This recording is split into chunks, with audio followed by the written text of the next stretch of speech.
এটার মধ্যে রাজি নাই। দর্শনকারীদের বিরুদ্ধে কঠিন হস্তে দমন করার জন্য কারা কারা প্রথম হাজার হাত তুলে রাখেন।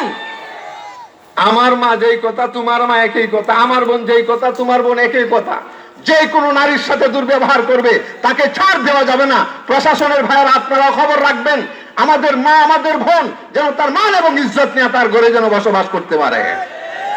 দুস্থ বুজুর্গ হুজুর আসছেন, আমি আসলে কথাটা শেষ না করেও ভাবতাছি না। এ হাগল বেটা ভিতরে হওয়া যাক আল্লাহ বিল্লাহ করে সব সময়।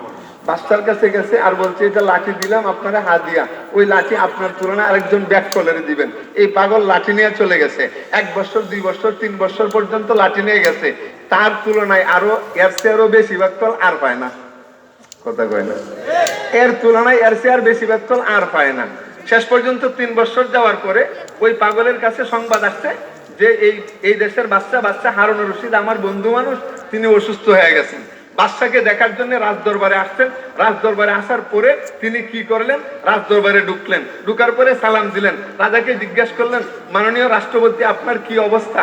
তখন রাষ্ট্রপতি বলে, বাদশা হারুন রশিদ বলে, এ ভাই অবস্থা আর কি হবে, আমি তো সফরের দিকে যাত্রা শুরু করতেছি। জিজ্ঞাসা করলেন, ভাই তুমি কোন দিকে সফর করতেছো? তখন বাদশাহ বলে, ভাই সফর তো আখিরাতের সফর। জিজ্ঞাসা করলেন, ওই সফর থেকে আপনি কবে আসবেন? তখন বাদশাহ বলে, ভাই এটা আপনি কি বলেন? আখিরাতের সফর এমন এক সফর, এই সফর করা যায় মগর এখান থেকে আর ফিরে আসার ব্যবস্থা নাই। ওই পাগল বলে, আচ্ছা ঠিক আছে বুঝলাম।